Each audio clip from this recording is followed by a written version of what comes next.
Alexander found himself quite helpless. It seemed as though the Persians... Oh my god, Alexander is on the ropes? No way.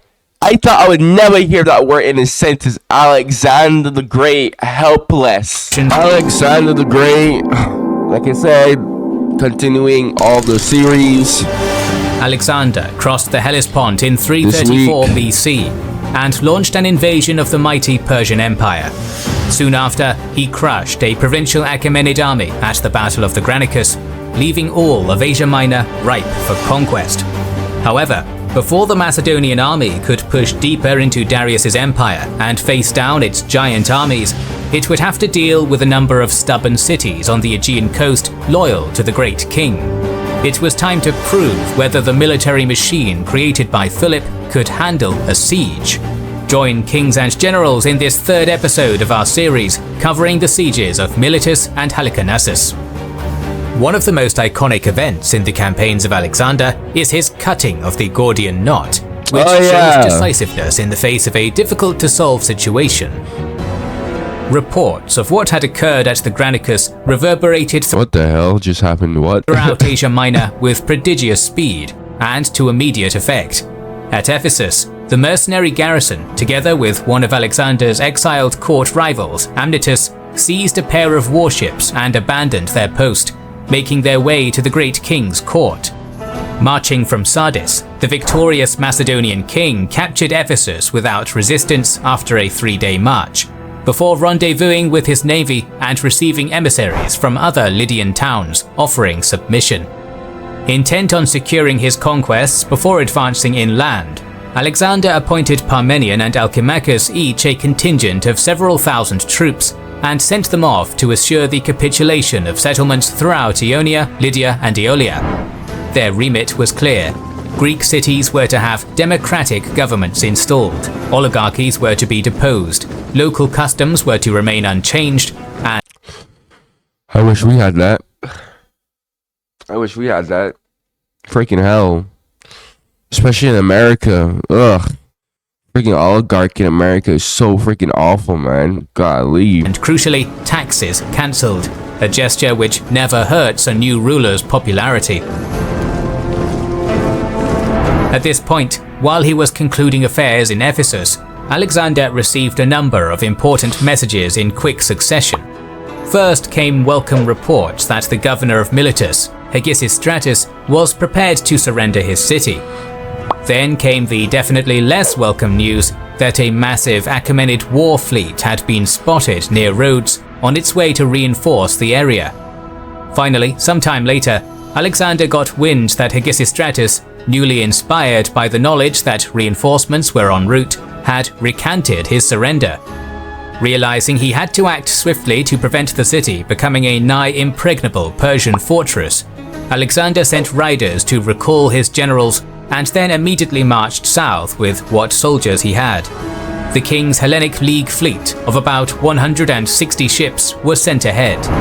Racing along the coast, it succeeded in arriving at Miletus before the incoming enemy fleet was anywhere close, where it set down anchor at the adjacent island of Ladi.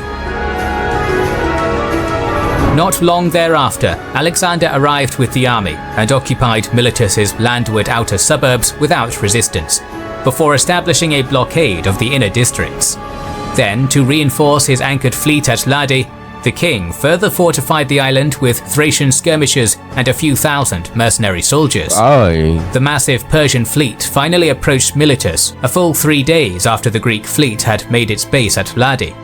However, despite a numerical superiority of more than 2 to 1, and the empire's expert Phoenician and Cypriot crews, the Persians realized they would not be able to dislodge Alexander's navy from Ladi, nor easily deploy troops to bolster Miletus's defense. The 400 Persian ships were therefore forced to circumvent the Hellenic navy and anchor at an exposed suboptimal position off Mount Mycale, further from the city and cut off from any source of fresh water by... You know what I like about the Alexander the Great series? Is the fact that... Sorry, I'm sick. The fact that these... Like, it's so detailed. Like... the map of everything. It's so detailed. It's so wonderful to look at. Parties of Macedonian cavalry. Making the decision to keep his inferior fleet on the defensive at Ladi, Alexander began readying his siege weaponry and infantry to breach the city fortifications. As the king's preparations were nearing completion, a prominent citizen came out on behalf of the mercenary garrison to parley. According to this messenger, the garrison offered Miletus as an open city, open to both Persians and Alexander alike, if only the siege was lifted. Alexander's unimpressed response was simple: prepare yourselves for the fight. Oh my gosh. Oh, Alexander the Great being nonchalant. Oh, freak. Ow, I can't laugh because I'm freaking sick. My freaking body's aching me. I can't really like give much of a reaction I want because my freaking body is aching me so much, man. So if I try to give a reaction I want, it's gonna be painful. Oh my gosh, but still though. At dawn the following day, Parmenion and Alcimachus returned, allowing an assault. Macedonian ballistae and catapults began hammering the fortifications. I love it, seeing ancient artillery being used. Oh my god, I don't know why I do, but I just do. Am I the only one who feels like this? Am I the only one who feels like that? I don't know, man. I just love ancient artillery being used in battles, man. I don't know, to me it's just so much more, I don't know, aesthetic compared to more modern artillery. Clearing sections of the wall and inflicting structural damage while battering rams advanced to create breaches up close. The main body of infantry was drawn up as this assault was ongoing, standing ready in preparation to rush in and widen any gap in the Miletian defences. However, due to the strength of the garrison and abundance of missile fire, the initial Macedonian attack was blunted with relative ease. Arrian relates how the nearby Persian navy, although unable to resist, were close enough to see Alexander's men advancing against their isolated allies across the bay with the naked eye. As time went on, the land attack gradually began. Bro, imagine like you're just sitting there in the water. You're sitting in the water just watching this and you cannot do nothing. What a horrible situation to be in, bro. Making progress. Small punctures were made, missile stores ran low, and the defenders were placed under ever-increasing pressure. All that the Macedonians required was something to tip the scales, and Miletus would be theirs.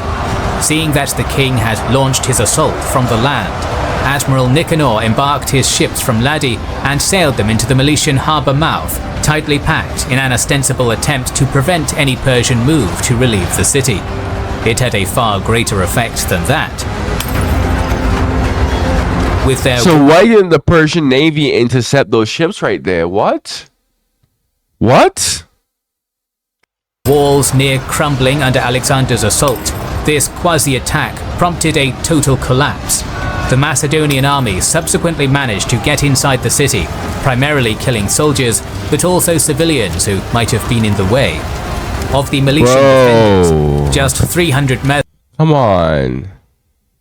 Come on, why are you unnecessarily slaughtering civilians for? Why? And a scattering of other warriors managed to escape. Like, seriously, why? Like, it just seems so unnecessary. Also, what is this technically like? Freaking out. I hate being sick.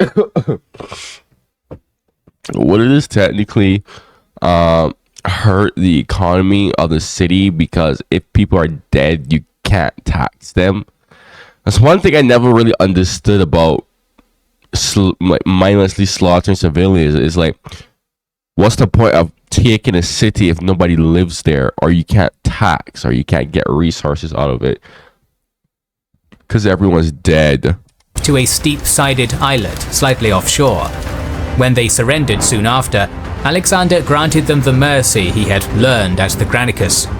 The citizens who had survived the brief spate of violence were also left alone. Unable to prevent the fall of the city it had come to reinforce, and successfully prevented from foraging ashore, the still formidable Persian fleet sailed to Samos, restocked with whatever they needed, and then returned to Miletus, looming in open water close to the harbour entrance. 5 Persian vessels were sent as bait to lure Alexander onto the open sea, but a swift hit-and-run assault by 10 Greek triremes destroyed one of them and sent the other 4 running back to the main fleet. Unable to Bro, the Persian Navy, bro, being useless final boss. accomplish anything of use, the great King's Armada weighed anchor and sailed I'm done spending.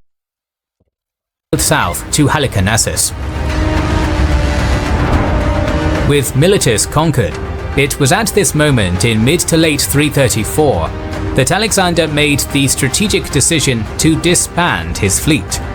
Not only would such an unconventional course of action relieve Alexander of having to bear the massive cost required to maintain said ships, but in truth, he did not totally trust their Greek crews. Moreover, the king was pragmatic enough to realize Why didn't he trust them? What? that he could never Why he didn't trust them? Somebody answer that for hope me. to match Darius's naval strength on the water with or without a fleet of his own. Just 20 Athenian triremes were retained to ferry the army's siege engines. Based on his army's pitched battle at the Granicus and siege at Miletus, Alexander judged that investing everything in a land campaign was his best shot at success. His army was master of the continent, and now there was no way to retreat. Its troops would fight on even harder.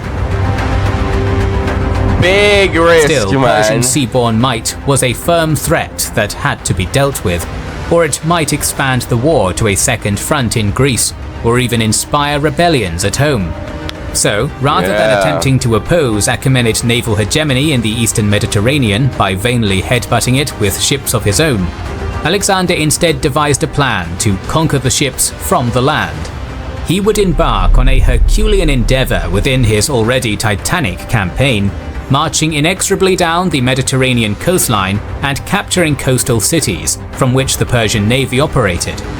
The first victim of Alexander's new strategy would be Halicarnassus, where Mausolus's eponymous mausoleum was constructed a few decades earlier. Set in a natural amphitheater, Halicarnassus was heavily fortified, possessed a fantastic harbour, and had its garrison swollen by native troops alongside several thousand mercenaries under Memnon of Rhodes's command. This Greek general, who had risen to new heights following the Granicus debacle, was now Darius's official commander of Achaemenid efforts in the western satrapies. En route to this showdown with Memnon, Alexander stopped at the greatest fortress in the region, Alinda, and was introduced to the exiled Princess Ada, Mausolus's sister.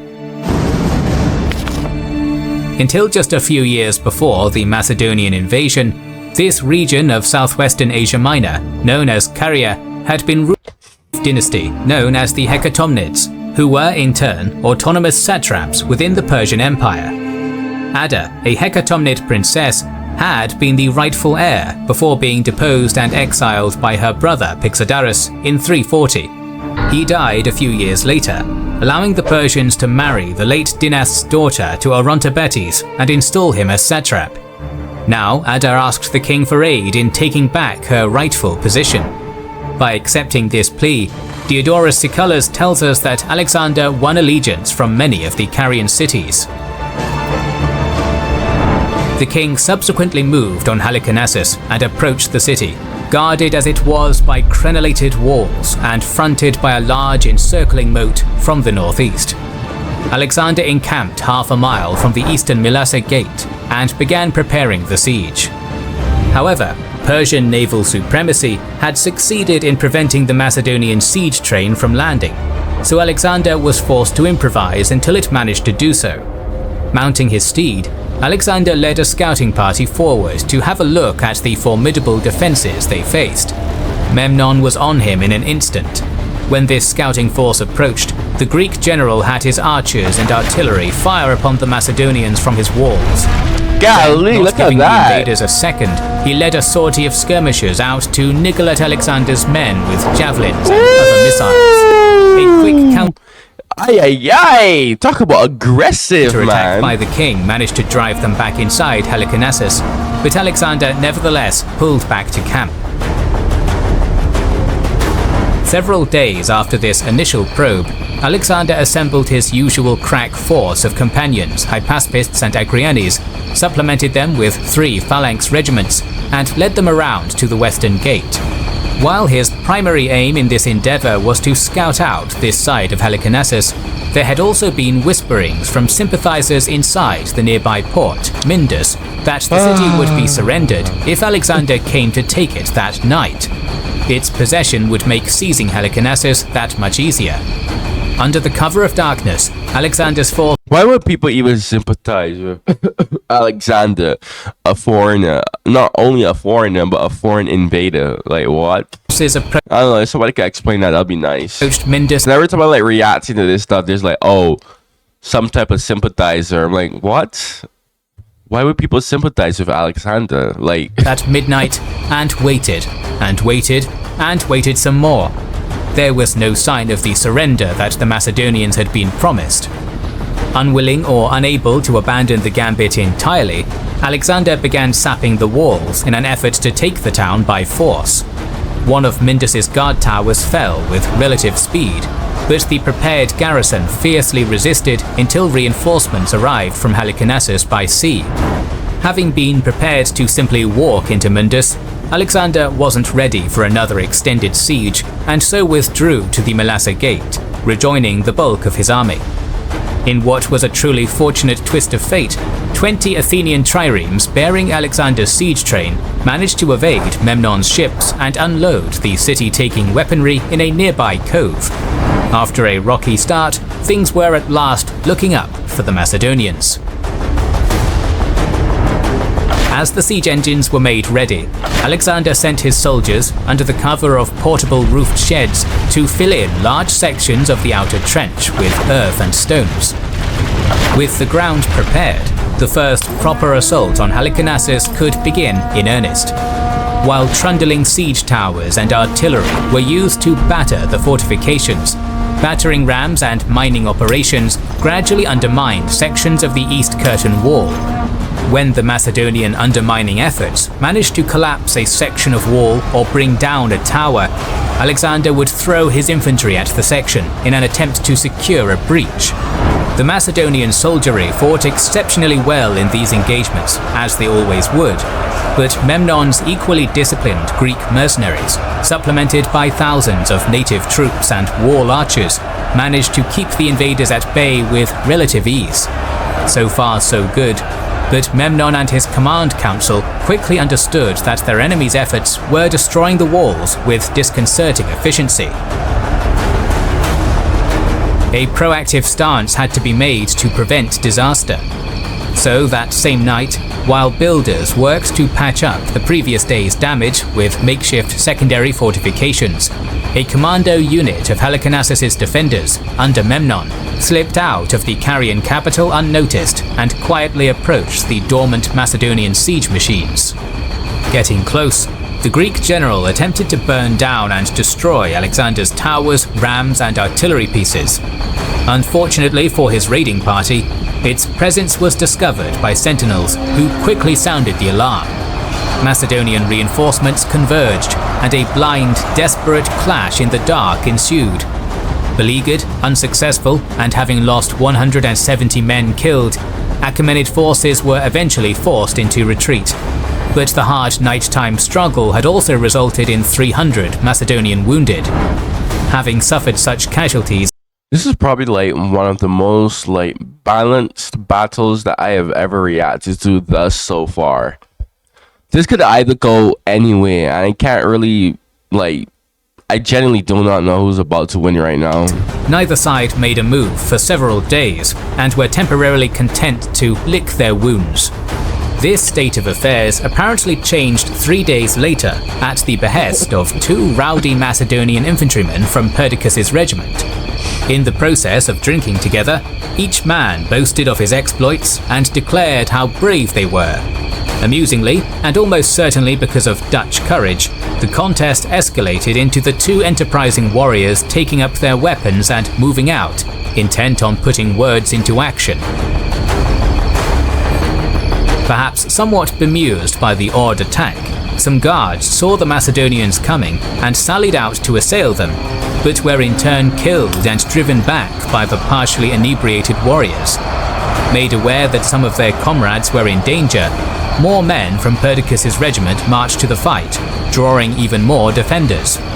This haphazard engagement grew and grew until the Macedonians eventually drove the defenders against the half-destroyed Mylassa section of the wall. Suddenly, with the eastern fortifications in such a bad state, it seemed as though Alexander's forces might actually get into the city on the back of this deadly drunken brawl. Unfortunately for the troops who started the whole debacle, Halicarnassus' surprise was matched by most of the Macedonian army, which, being unaware of what was actually happening, did not press the attack in time, and Perdiccas's men were repelled. Alexander's late intervention prevented their destruction. To protect the area, Memnon had a crescent brick wall built, but this Bro. Oh, who the hell is gonna win this? My goodness. measure was clearly a weakness. And he's rebuilding. He's rebuilding the walls. Oh my gosh, Alexander. You see, this is why, in my Caesar series, it's like I was looking at Caesar. I'm like, okay, Caesar. Like, I wasn't really impressed by Caesar because compared to what Alexander had to go through, based on what I reacted from Caesar in my Caesar series, it's very underwhelming. Like, Alexander actually had to use his brain, but thus so far my Julius Caesar series, it's just like, oh, he's winning because he has heavy Roman legionnaires. But that was up until the recent reaction that I dropped yesterday. But I'm breaking it up because it's like when I'm watching Alexander the Great. Oh God! When I'm watching Alexander the Great, you feel that tenseness. You really are on the edge of your feet. But I never really felt. Oh bloody hell! I never really felt that type of tenseness with when I was watching the Caesar series. Although a lot of people have told me just keep watching it and eventually you'll see why he's regarded as arguably the best of the best. Even though I think Alexander versus Caesar, I think Caesar would I think Alexander would wipe the floor in a 1v1. Perfectly balanced. I think Alexander would wipe Caesar. Quite frankly speaking, but the nature of this event disguises the fact that it was a lethal clash that claimed the lives of many on both sides. So many Macedonians were killed, in fact, that Alexander sent a herald forward to ask for a truce so bodies might be recovered. Wow! 2 of Memnon's Athenian comrades, Ephialtes and Thrasybulus, advised their leader to deny this request. Memnon, in a move which allows us to see some of the man's honourable character, allowed it anyways. No real timescale is given by which we can judge the siege for sure, but the defenders had managed to hold the city for at least several weeks. However, if matters continued as they were, the Achaemenid generals believed that Halicarnassus would fall. In a final gambit that must have made Alexander blush even as it made him bleed, Memnon sent 2,000 men under Ephialtes through the Mylassa gate during one of the Macedonian attacks.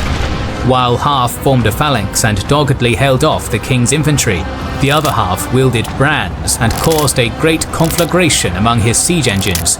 Ephialtes' surprise attack, ably assisted by missile fire from the walls, was pushing back Alexander's infantry.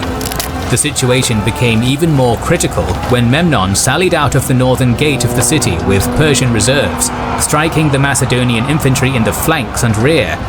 At this moment, beset on all sides, Theodorus states that even Alexander found himself quite helpless. It seemed as though the Persians... Oh my god, Alexander is on the ropes? No way! I thought I would never hear that word in a sentence. Alexander the Great, helpless. Were close to achieving a great victory and breaking the siege.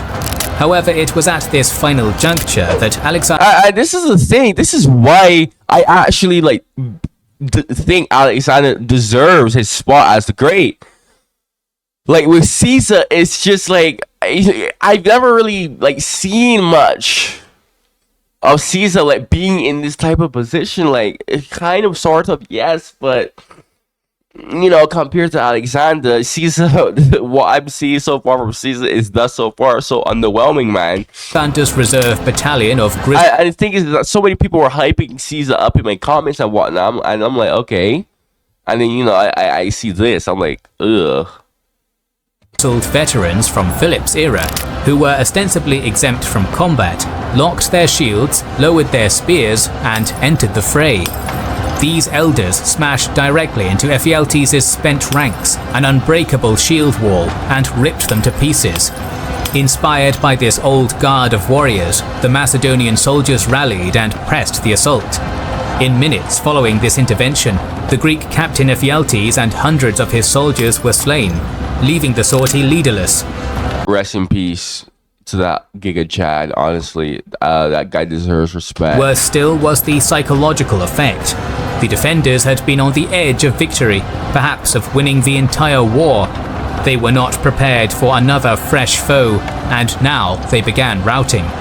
So panicked were the Halicarnassians at this sudden events that they closed the gates too hastily, trapping a portion of their sally forces outside to be slaughtered against the ruined curtain wall.